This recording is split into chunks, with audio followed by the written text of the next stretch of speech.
Hello, folks, and welcome to Beyond the Title.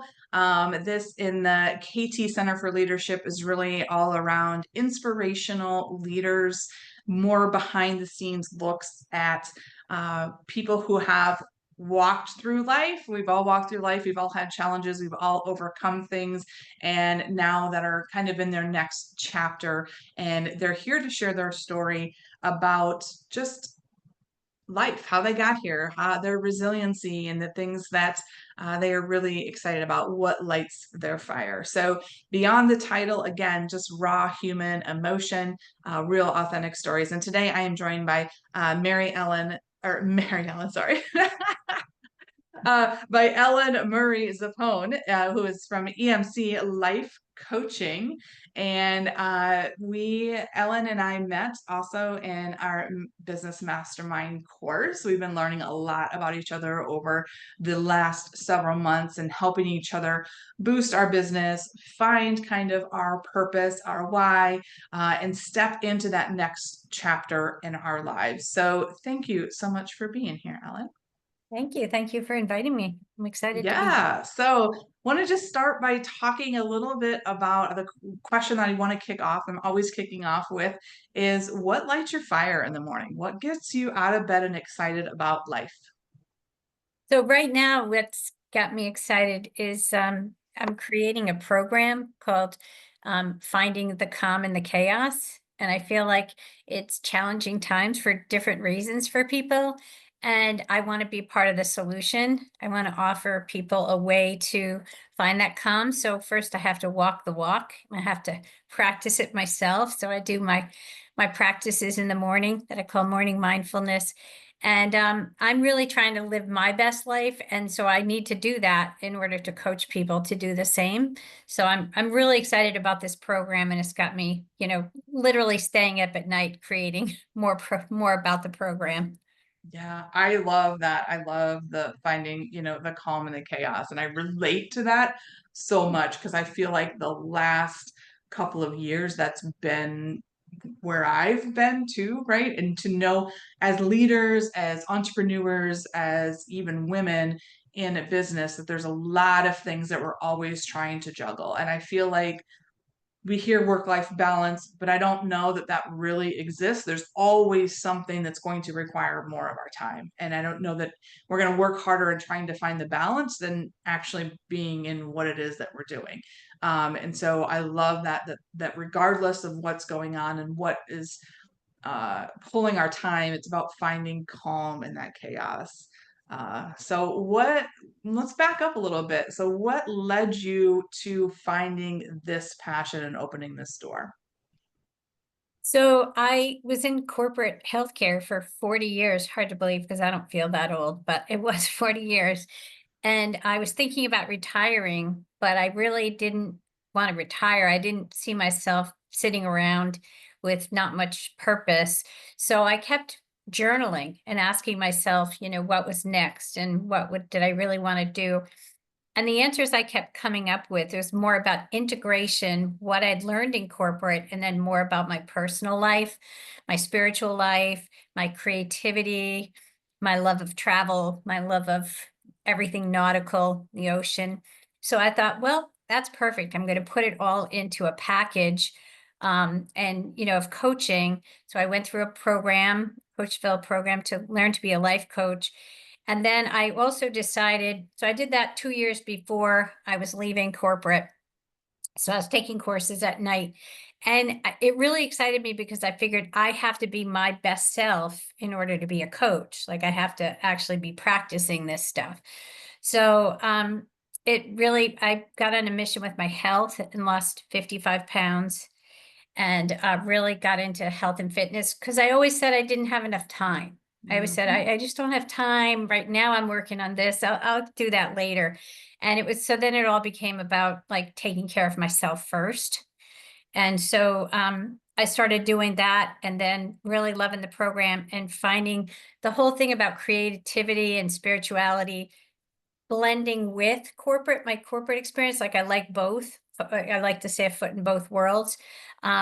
I think my clients are going to be mixed. It's going to be people that want more of their a richer personal life in corporate, and then people that want to get out of corporate. So it just it sort of resonated with me from writing in my journal. And then I said, well, I have to live into this. I wanted to be the kind of coach that, really was motivating and inspiring to people. I really appreciate that. And something that, you talk about is you lived this journey, right? You lived being in corporate, about having the expectations. And one of the things I heard you say is that, necessarily didn't really tap into the creative part in you. And now looking back as you're starting this new chapter, walking out of that, bringing in this life coaching and kind of going back and helping people in that place that it's like there is room for creativity, right? Just because you work in a corporate office or you have specific maybe work requires you to be very data driven or work in this space, it doesn't mean there isn't room for creativity. And it doesn't mean that we have to be one thing all of the time in order to fit that corporate mold. And I think back in the day, I think there was this corporate mold Hmm. that we walked in the door, we left ourselves outside. Like, it's like, we don't need your Absolutely. personality here. We just need you to show up for work. And I love that that's how we lose ourselves and that's how we burn out. And that's how, Mhm. people struggle, I think, from then leaving corporate and retiring because they haven't been themselves for 40 years. So, tell me a little bit about some of those struggles that you see in people that you're really helping in your coaching. Yeah, well, exactly what you said. I like to joke about, I remember when I was first in corporate, I had my white shirt with my um, maroon tie and I always had suits, my little shoes, and I was all dressed up. And that was like my role. Like I would leave my house with my briefcase and my little outfit. And I was like, I'm going off to work. And I would put on this role of like super saleswoman, and I left a lot of who I am personally. I would still relate to some of my customers, but I still kept it on a pretty professional level. And then I think through the years, it started to relax. And I think COVID, one good thing it did for us was you had people on Zoom calls with their cats walking across the screen and babies crying and people at the door. So it made it more real. But Mhm. up until then, I felt like we had our role. And so I'm dealing with people, if they're older, like me, that have had more of that role and kind of shedding that role to like, what do you really want to create? Like, what, like if you let that role behind, what, tap into you and what you love, your passions. I find young people aren't doing that as much. To their credit, they're not doing the role. They're kind of like, this is me and this is how I do my job. So take it or leave it. And I'm taking my vacations too. So, good for them. They're not so much in the role, but I think, they're looking more for how they can advance and because they want to, it's expensive in this world, how they're going to make the money and build a career track while they still have a personal life. So they still have some of the challenges, but I think they're at least more true to themselves. And they haven't bought the fact that they have to sort of leave the role at home. Ah, it was funny because as you were talking about that, right before you said that, what popped in my head was, wow, that's like really the gap of generations that's happening Mm. right now in the workplace, right? Because I've worked with youth for a lot of years and I have seen this shift of, our parents, again, like you said, there was a role. You went to a job not because you liked it, right? Even though Mhm. you spent the majority of your life there, it was a means to an end. I'm going to this job because they're going to pay me and I'm going to be able to pay my bills to take care of my family. And now this younger generation is like, no, like I know who I am, I know my value, I know my experience, I know my passion, and I want to bring that into an organization. And I think we have organizations now that are having to change that organizational culture to be like, no, we want that from everyone. And that is so hard to break out of what we think this mold should be into, being who we are. And I know when I left my job and started working with my coach, one of the first questions that she asked me was, tell me who Carrie is. And I was like, I started describing things and she's like, that's work. That's what you do. That's Yeah. how you show up for other people, but who are you? And I couldn't answer it. It took me months of working with her to find out who that is. Mm. So I love that is something that you're really working on. Um, so tell me a little bit more then about what inspires you as you're working with people in this transition. So I love to start with having people dream because I feel like a lot of people don't dream these days. I've got all my responsibilities, got all my have tos. Don't put anything else on my bucket list of like things I want to dream, but I like to have people dream and I go through different areas of life. What's your dream body? Like, what do you really want to look like and feel like? And then, what about your home, where you want to live? Like, let's be creative and see where you want to go. Like, what kind of house? Like, I have two houses now. Like, I'm so fortunate. I have a condo in Florida and a house up in Mystic, Connecticut. And I've manifested that from years of work, but also like, well, I love the ocean and I want to be near the ocean year round. So I try to encourage my people to do the same. Take the different areas of life. Work is one of the areas, but it's also like social, like friends, family. Like, you're the one that is designing your life.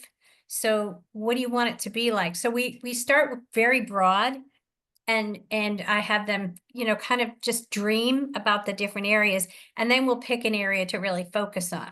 So, do you really want to focus on body? We'll really get more into it, but it always starts with a dream, and getting that, because I'll people will do the same thing, like your coach said, very basic like this, and I'm like, no, bigger, like sky's the limit. Like, what do you want to create? Make it up. And I find that's really challenging for people that have been just trying to get by, just try to handle what they handle through work and home and family. And it's almost like scary to dream because, I don't want to, what if I don't get it? And I don't want to try because what if I don't get it? But if you don't put it out there, you definitely won't get it. So that really inspires me to see people create and then start to get excited about their own life again.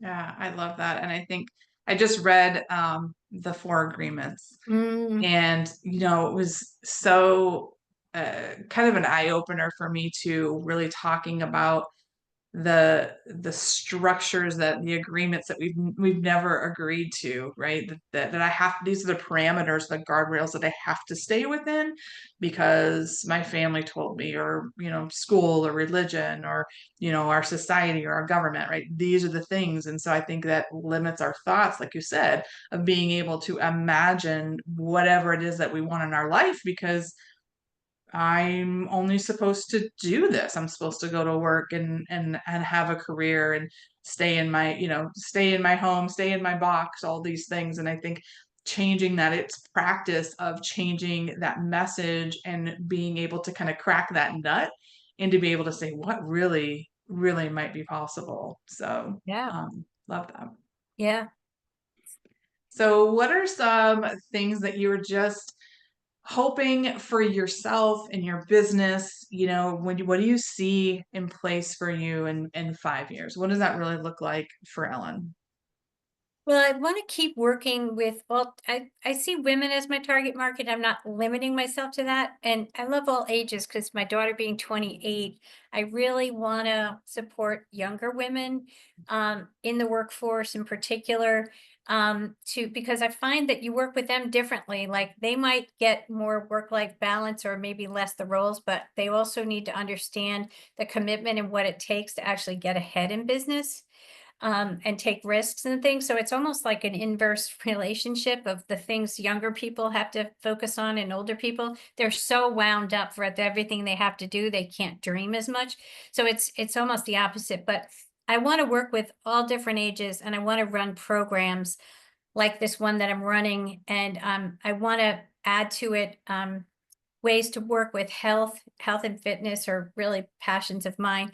And I want to take more courses on creativity and how to introduce creativity, because what I've learned is if you work with people on the right side of the brain, people in corporate are so tied to left side, and problem solving, figuring things out. But Martha Beck just wrote a book, Beyond Anxiety, and she talks a lot about if we can get people doing creative things on the right side of the brain, they naturally relax. You actually can't be stressed out if you're trying to play and create something because it sort of doesn't work. And so I feel inspired. I've always loved music.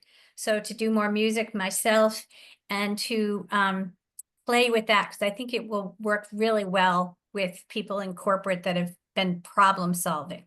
To try to say, with the program I went to, we don't even call it work, we call it play. And we call the clients players because we Yeah. try to lighten things up for people because there's enough in life that's pretty heavy and intense. It's so refreshing to hear you say that too, because in the courses and the trainings that I do, there's no PowerPoint, right? Like it's hands-on, it's conversations, you're up moving around, you have fidget toys, you're doing things that are creative. And there's always somebody who is like, well, this is really great, but I can't bring this back to my organization because we don't do these things. And I was like, so you don't work with human beings? Is that is that what you're telling me? And there's one of the sessions that we do that we talk about like after we've gone through a lot of really deep planning that we solidify the planning by doing something creative, like Mm. drawing it out or creating a logo or a hashtag or acting it out in a skit or a song or something that brings it to light, engaging that right brain, right? As you said, talked about. And it's like we did all of this data and stuff, but it just still is data and planning. They're just words. And when you can put that creative mind to it and make it come to life, that's what people remember. And that's what people get excited about because I want to feel that, right? That's the success that I want to feel, not just that our charts moved, but the feeling of reaching that success. So I'm so excited to learn more about all of that you're doing because that's so cool. Yeah. Can I share one idea that Yeah. I just thought of? Because I just made it up last night. I'm excited about it. So part of what we're going to be doing or creating practices like a morning mindfulness. And so I was like, how can I make this more fun? So I thought of Felix the cat because I'm old and he had this magical bag and he put things in the bag and he kept pulling things out of the bag. So I was like, okay, we're going to create a magical bag and put in all things inspiring. So it could be some books, could be a candle, could be, cup for tea, without the tea, but like things that are fun and inspiring. And then they might also need to make a drawer or, a shelf or something, but start with this bag. And I thought we're going to watch a little video on Felix the cat. As just a way to get people to start playing with this isn't so serious. These are going to be things you're going to put in a special place that will be inspiring to you. And then we can do things like drawing mandalas and, just fun things. But the idea of making that bag, it just cracks me up because that's not something I really ever did in corporate America was make a magic bag. Yeah, I love that. I can't wait to hear how that goes because it is, like I said, there is something when we can, and like you said, it relaxes people. It starts to break down those barriers, and that's what we need to do to build trust. We need a little bit of that vulnerability, and sometimes going from very, very rigid to very vulnerable, that's a long jump, and a lot of people aren't going to Yes. be comfortable with it. But bringing creativity into that loosens kind of those reins, right? We're able to kind of see each other as human beings, or be able to see each other maybe differently than we would have. And I just think about people that I've known in my past where my perception of them was one way, like, oh, we don't get along. And somebody would say, why don't you get along? I don't know. I just know that we don't get along. And then you end up being in some activity with them in that creative activity and you see them for who they are or they see you for who you are and you're like, oh yeah, that was totally not real. What I was telling Right. myself. So I Right. love that it kind of breaks down some of those barriers, starts to open us up to being accepting. So Yeah, very and you cool. don't have to do it perfect that way too. If No. you're finding corporate, it's like, oh, and it's like, oh, make it up. Like that's really a different concept, make it up, because Yeah. you're used to kind of knowing where you're headed. Yes. Yes, yes. Oh, I love that. So what is next for you? What as you're looking forward here, what are some immediate next steps or some walk away advice that you can give our listeners today? What's some first steps that they can take and run with? Well, a lot of the program I'm creating is creating practices because I feel like with whatever chaos is happening out there, it really comes back to ourself, to finding that calmness, finding that place of, yeah, the anchor of being, steady in the storm kind of thing. So starting there with some practices and then also just adding in the creativity of like what would be creative. A big thing I'm doing is bring in senses. So like think of how I can in this moment, instead of being in my head in thoughts, but be like, okay, what do I see that's beautiful? What do I hear that's interesting? And just go back to the basic senses we know, but to really get grounded. Because from this place of grounding, we can do anything. We can go anywhere with it. But I feel like and also, the other thing that I'm really big on is creating habits that come from joy and from, doing more of what we love than like, you have to do this. Like, for so many years, I resisted. I should meditate. I should write in my journal. I should go to the gym. And then I wouldn't do any of it.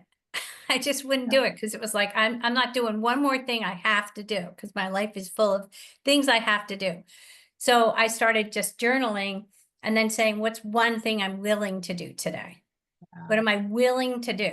And it's something. It might just be signing up for a yoga class and doing shavasana the whole time, just lying Yeah. on my back. I've done that Yes. too.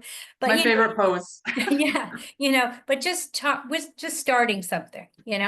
So being gentler on ourselves, but kind of going with what I'm willing to do versus because that's a way to get to that inner critic that says, no, I don't want to. I'm overwhelmed. I've got too much. But like what's something you can play with today that would feel good, even if you just took your first step. So I'm really into baby steps to build that success and starting with being calm. Mhm. Oh, I love that. Well, we could have hours and hours of conversation because I fits the work that we do fits really, really connected in that way, especially KT, the Center for Leadership.